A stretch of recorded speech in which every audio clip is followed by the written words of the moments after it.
esta es mi primera lectura del año 2022. El libro se llama El derecho de los lobos. Es la primera novela de dos autores italianos, Stefano De Bellis y Edgardo Fiorillo. Fue lanzado el 7 de octubre del año pasado, del 2021, y consta con aproximadamente 700 páginas. Ellos no son escritores de carrera, sin embargo, son apasionados de la literatura y de la historia antigua. ¿De qué va? Es el año 80 a.C., los estertores de la República. Roma salía de una guerra civil, gobernaba el dictador Sila y siempre existían remanentes de los dos bandos permanentemente enfrentados, que eran el bando de los vencedores y de los vencidos, es decir, los silanos, partidarios de Sila, y los marianos, los que estuvieron en el lado equivocado de la historia, o sea, al lado de Cayo Mario, vencido por Sila. En ese contexto suceden dos hechos aparentemente independientes uno del otro. Hubo una masacre espantosa en un burdel de lujo. 4 sicarios irrumpen y asesinan a todos los presentes, entre ellos a un comerciante de telas riquísimo de nombre Marco Vilio Cincio, quien tenía aspiraciones políticas, quería ser senador, y era un contacto de Pompeyo. El único sobreviviente es un sujeto de nombre Medio As, el dueño del lugar, ¿no? Que logra escapar, pero quien automáticamente se convierte en el primer sospechoso de estos asesinatos y de esta masacre horrorosa. Craso, el hombre más rico de Roma en ese momento, un militar con mucho abolengo y mucha ambición, quiere ubicar a como dé lugar a Medio As, porque necesitaba saber la razón del asesinato de Cincio, ya que éste tenía una relación comercial con su adversario directo y en pleno ascenso a la palestra del poder, como ya lo dije, Pompeyo Magno.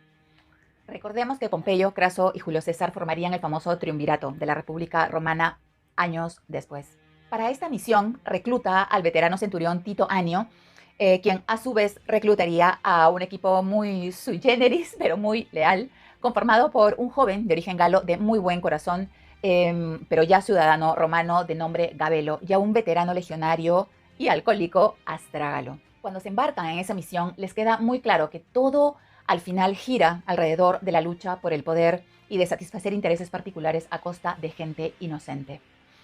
Por otro lado, nos vamos a enterar que recae una acusación de parricidio sobre Sexto Rocio, protegido de la vestal Cecilia Metela, una mujer súper respetada en toda Roma. Esta mujer acude a un joven Cicerón para que lo defienda en el foro de Roma. Con el tiempo, Cicerón se dará cuenta que es un caso muy delicado porque tocaría al hombre más poderoso de Roma en ese momento. Por tanto, era muy probable que si seguía con el caso no saliera vivo del foro. Empezando por gustos, tengo que decir que es una de las mejores novelas históricas de la República Romana que he leído jamás. He leído mucho sobre el Imperio Romano, pero muy poco sobre la República. Y me gusta que una novela me motive a investigar y a conocer y aprender más sobre este periodo tan fascinante de la historia universal. Es un gran thriller cuyo telón de fondo es la antigua Roma, majestuosa y sórdida a la vez. Todas las ciudades importantes tienen luces y sombras y Roma no es la excepción. El estilo de los autores engancha desde la primera página, es una lectura ágil, muy entretenida, muy divertida, tiene buen ritmo de narración. Uno siente que nos encontramos en un descubrimiento constante, es un ir y venir de emociones muy entretenido. El libro está narrado en tercera persona por un narrador omnisciente. Son dos historias paralelas: la masacre en un prostíbulo y la defensa de una causa judicial imposible por parte de Cicerón. Los capítulos se van alternando uno con otro hasta que llega un momento en que las dos líneas se unen en un final épico.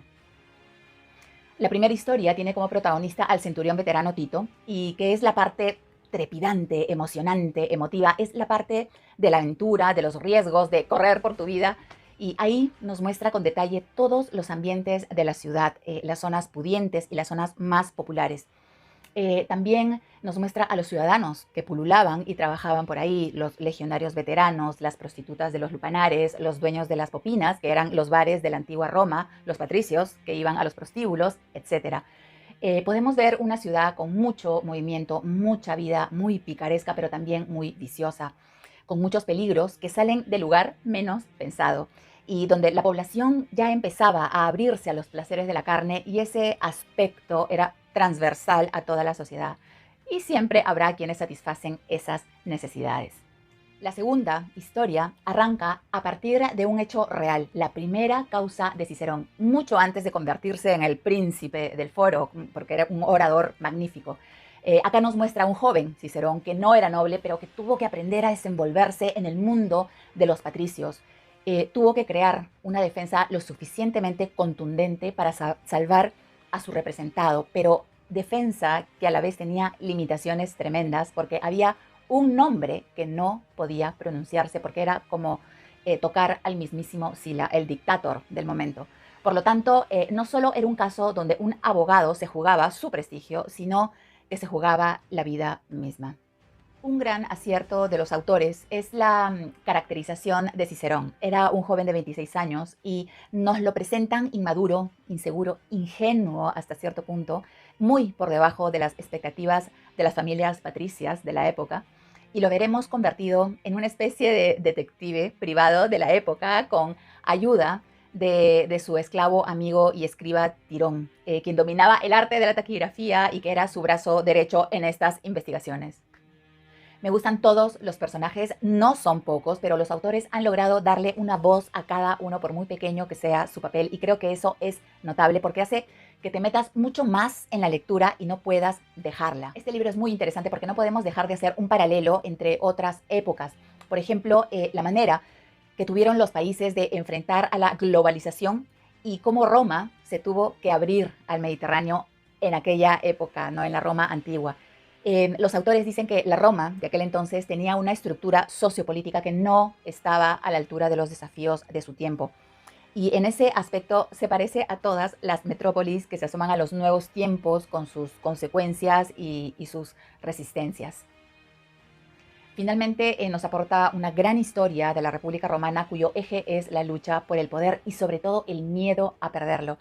En una Roma donde nadie era dueño de su propio destino, donde todos aquellos cercanos al poder por voluntad propia o de forma involuntaria siempre resultaban instrumentos de alguien o de algo, donde los protagonistas al darse cuenta de eso se rebelan ante esa idea y luchan por obtener justicia y a veces venganza, que no siempre saldría bien. En conclusión, si te gusta leer varios géneros en un libro, esta novela es la novela para ti, es para todas las edades, es muy entretenida y nos adentra en el mundo de la República Romana, que no ha sido un tema muy explotado como sí lo ha sido el mundo del Imperio Romano. Así que nada, lean este libro, léanlo, disfrútenlo y hasta una nueva reseña.